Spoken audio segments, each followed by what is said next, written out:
आमलकी एकादशी रंग भरी एकादशी व्रत की कथा। 2026 फाल्गुन मास शुक्ल पक्ष की एकादशी को आमलकी एकादशी का व्रत किया जाता है। इस दिन श्री हरि की विधि विधान से पूजा की जाती है। पूजा के समय आमलकी एकादशी कथा का पाठ करने से अथवा सुनने से व्यक्ति की सभी मनोकामनाएं पूर्ण होती हैं। रंग भरी एकादशी जिसे आमलकी एकादशी के नाम से भी जाना जाता है। फाल्गुन मास शुक्ल पक्ष की एकादशी को आमलकी एकादशी या आंवला एकादशी भी कहा जाता है। पंचांग के अनुसार साल 2026 में आमलकी एकादशी का व्रत 27 फरवरी 2026 शुक्रवार को रखा जाएगा। यह पावन तिथि भगवान विष्णु को समर्पित है। इस दिन का शुभ फल पाने के लिए श्री हरि और माँ लक्ष्मी के संग आंवले के पेड़ की पूजा करने का विधान है। इस दिन पूजा के समय आमलकी एकादशी व्रत का कथा का पाठ करना चाहिए अथवा सुनना चाहिए। धार्मिक मान्यता है कि कथा का पाठ करने से एकादशी व्रत का संपूर्ण फल प्राप्त होता है और साधक के सभी पापों का नाश होता है और मनोकामना पूर्ण होती हैं। वीडियो को पूरा देखें और पसंद आए तो चैनल को सब्सक्राइब और वीडियो को लाइक शेयर अवश्य करें। आमलकी एकादशी व्रत कथा। धर्मराज युधिष्ठिर बोले, हे जनार्दन, आपने फाल्गुन माह के कृष्ण पक्ष की विजया एकादशी का सुंदर वर्णन करते हुए सुनाया। अब आप फाल्गुन मास के शुक्ल पक्ष की एकादशी का क्या नाम है तथा उसकी विधि क्या है, कृपा करके आप मुझे बताइए। श्री भगवान कृष्ण बोले, हे राजन, फाल्गुन मास के शुक्ल पक्ष की एकादशी का नाम आमलकी एकादशी है। इस व्रत को करने से समस्त पाप नष्ट हो जाते हैं तथा इसके प्रभाव से 1000 गौदान का फल प्राप्त होता है। इस व्रत के करने से समस्त पाप नष्ट हो जाते हैं। हे राजन, अब मैं आपको महर्षि वासिष्ठ जी द्वारा राजा मानधाता को सुनाई पौराणिक कथा के बारे में बताता हूँ, आप इसे ध्यान पूर्वक सुने। राजा मानधाता बोले कि हे वासिष्ठ जी, यदि आप मुझ पर कृपा करें तो किसी ऐसे व्रत की कथा कहिए जिससे मेरा कल्याण हो। महर्षि वासिष्ठ बोले, हे राजन, सब व्रतों में उत्तम और अंत में मोक्ष देने वाली आमलकी एकादशी के व्रत का वर्णन मैं करता हूँ। यह एकादशी फाल्गुन माह के शुक्ल पक्ष में होती है। एक वैदिश नाम का नगर था जिसमें ब्राह्मण, क्षत्रिय, वैश्य और शूद्र चारों वर्ण आनंद सहित रहते थे। उस नगर में सदैव वेद ध्वनि गूंजा करती थी तथा पापी, दुराचारी तथा नास्तिक उस नगर में कोई नहीं था। उस नगर में चैत्रथ नाम का चंद्रवंशी राजा राज करता था। वह अत्यंत विद्वान तथा धर्मी था। उस नगर में कोई भी व्यक्ति दारिद्र व कंजूस नहीं था। सभी नगरवासी विष्णु भक्त थे और अबला, वृद्ध, स्त्री, पुरुष एकादशी का व्रत किया करते थे। एक समय फाल्गुन मास के शुक्ल पक्ष की आमलकी एकादशी आई। उस दिन राजा, प्रजा तथा बाल वृद्ध सब ने हर्ष पूर्वक व्रत किया। राजा अपनी प्रजा के साथ मंदिर में जाकर पूर्ण कुंभ स्थापित करके धूप, दीप, नैवेद्य, पंचरत्न आदि से धात्री आंवले का पूजन करने लगे और इस प्रकार स्तुति करने लगे। हे धात्री, तुम ब्रह्म स्वरूप हो। तुम ब्रह्मा जी द्वारा उत्पन्न हुए और समस्त पापों का नाश करने वाले हो। तुमको नमस्कार है। अब तुम मेरा अर्घ स्वीकार करो। तुम श्री रामचंद्र जी द्वारा सम्मानित हो। मैं आपकी प्रार्थना करता हूँ, अतः आप मेरे समस्त पापों का नाश करो। उस मंदिर में सब ने रात्रि को जागरण किया। रात के समय वहाँ एक बहेलिया आया जो अत्यंत पापी और दुराचारी था। अपने कुटुंब का पालन जीव हत्या करके वह किया करता था। भूख और प्यास से व्याकुल वह बहेलिया इस जागरण को देखने के लिए मंदिर में एक कोने में बैठ गया और विष्णु भगवान तथा एकादशी महात्म्य की कथा सुनने लगा। इस प्रकार अन्य मनुष्य की भांति उसने भी सारी रात जाकर बिता दी। प्रातः काल होते ही सब लोग अपने घर चले गए तो बहेलिया भी अपने घर चला गया। घर जाकर उसने भोजन किया। कुछ समय बीतने के पश्चात उस बहेलिये की मृत्यु हो गई। मगर उस आमलकी एकादशी के व्रत तथा जागरण ने उसको राजा विदुरथ के घर जन्म लिया और उसका नाम बसुरथ रखा गया। युवा होने पर वह चतुरंगिनी सेना के सहित तथा धन धान्य से युक्त होकर 10,000 ग्रामों का पालन करने लगा। वह तेज में सूर्य के समान, कांति में चंद्रमा के समान, वीरता में भगवान विष्णु के समान और क्षमा में पृथ्वी के समान था। वह अत्यंत धार्मिक, सत्यवादी, कर्मवीर और विष्णु भक्त था। वह प्रजा का समान भाव से पालन करता था, दान देता तथा सत्कर्म किया करता था। दान देना उसका नित्य कर्तव्य था। एक दिन राजा शिकार खेलने के लिए गया। देवयोग से वह मार्ग भूल गया और दिशा ज्ञान न रहने के कारण उसी वन में एक वृक्ष के नीचे सो गया। थोड़ी देर बाद पहाड़ी मलेच्छ वहां पर आ गए और राजा को अकेला देखकर मारो मारो शब्द करते हुए राजा की ओर दौड़े। मलेच्छ कहने लगे कि इसी दुष्ट राजा ने हमारे माता पिता, पुत्र, पौत्र आदि अनेक संबंधियों को मारा है तथा देश से निकाल दिया है, अतः इसको अवश्य मारना चाहिए। ऐसा कहकर वे मलेच्छ उस राजा को मारने के लिए दौड़े और अनेक प्रकार के अस्त्र शस्त्र उसके ऊपर फेंके। वे सब अस्त्र शस्त्र राजा के शरीर पर गिरते ही नष्ट हो जाते और उनका वार पुष्प के समान प्रतीत होता था।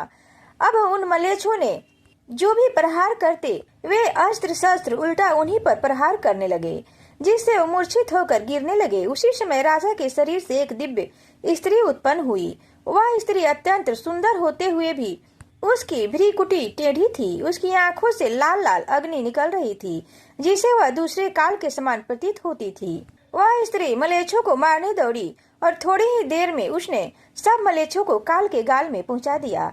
जब राजा सोकर उठा तो उसने मलेच्छों को मारा हुआ देखकर कहा कि इन शत्रुओं को किसने मारा? इस वन में मेरा कोई हितैषी रहता है। वह ऐसा विचार कर ही रहा था कि आकाशवाणी हुई, हे राजा, इस संसार में विष्णु भगवान के अतिरिक्त कौन तेरी सहायता कर सकता है? इस आकाशवाणी को सुनकर राजा अपने राज में आ गया और सुखपूर्वक राज करने लगा। महर्षि वशिष्ठ बोले कि हे राजन, यह अम्लकी एकादशी के व्रत का प्रभाव था। जो मनुष्य इस अम्लकी एकादशी का व्रत करते हैं वे प्रत्येक कार्य में सफल होते हैं और अंत में विष्णु लोक को जाते हैं। अम्लकी एकादशी को ब्रिज में रंगभरी एकादशी, श्रीनाथ द्वारा में कुंज एकादशी तथा खाटू नगरी में खाटू एकादशी भी कहा जाता है। इस एकादशी में आंवले के पेड़ की पूजा की जाती है। अम्लकी एकादशी में मुख्य रूप से आंवले के पेड़ की पूजा की जाती है। अम्लकी एकादशी के दिन भगवान विष्णु के सामने घी का दीपक जलाएं और पीले फूल अर्पित करें। साथ में भगवान विष्णु को अक्षत और तुलसी दल भी अर्पित करें। इसके साथ ही आंवले की पेड़ की पूजा करें और इसकी 7 बार परिक्रमा करें। यदि हमारे घर के आसपास आंवले का पेड़ आसानी से नहीं मिले तो हमें आंवले के फल की ही पूजा करनी चाहिए और आंवले को भगवान विष्णु को अर्पित करनी चाहिए। और अगर आंवले का पेड़ आसपास है तो हमें आंवले के पास जाकर घी का दीपक जलाना चाहिए और फूल, अक्षत, रोली मौली से आंवले की पूजन करनी चाहिए और 7 बार परिक्रमा करना चाहिए। ऐसा करने से अम्लकी एकादशी का व्रत पूर्ण होता है और भगवान विष्णु के साथ साथ माता लक्ष्मी भी अति प्रसन्न होती हैं और हमारी सारी मनोकामनाएं पूर्ण करती हैं। अब सुनते हैं एकादशी माता की आरती। किसी भी व्रत में पूजा और कथा के साथ साथ आरती का भी उतना ही महत्व होता है। अगर कथा और आरती न सुनी जाए तो व्रत अधूरा होता है, इसलिए कथा के बाद आरती अवश्य करनी चाहिए। एकादशी माता की आरती। ओम जय एकादशी, जय एकादशी, जय एकादशी माता, मैया जय एकादशी माता। विष्णु पूजा व्रत को धारण कर शक्ति मुक्ति पाता। ओम जय एकादशी, जय एकादशी, जय एकादशी माता। तेरे नाम गिनाऊं देवी भक्ति प्रदान करनी, गण गौरव की देनी माता शास्त्रों में वरनी। ओम जय एकादशी, जय एकादशी, जय एकादशी माता। मार्ग शीर्ष के कृष्ण पक्ष की उत्पन्ना विश्व तारिणी जनमी, शुक्ल पक्ष में हुई मोक्षदा मुक्तिदाता बन आई। ओम जय एकादशी, जय एकादशी, जय एकादशी माता। पौष के कृष्ण पक्ष की सफला नामक है, शुक्ल पक्ष में होए पुत्रदा आनंद अधिक रहे। ओम जय एकादशी, जय एकादशी, जय एकादशी माता। नाम षट तिला माघ मास में कृष्ण पक्ष आवे, शुक्ल पक्ष में जया कहावे, बीज सदा पावे। ओम जय एकादशी, जय एकादशी, जय एकादशी माता। बीजा फागुन कृष्ण पक्ष में शुक्ला आमल की, पाप मोचने कृष्ण पक्ष में चैत्र महाबल की। ओम जय एकादशी, जय एकादशी, जय एकादशी माता। चैत्र शुक्ल में नाम कामदा धन देने वाली, नाम भरुथिनी कृष्ण पक्ष में बैसाख माह वाली। ओम जय एकादशी, जय एकादशी, जय एकादशी माता। शुक्ल पक्ष में होए मोहिनी अपरा ज्येष्ठ कृष्ण पक्षी, नाम निर्जला सब सुख करने शुक्ल पक्ष रखी।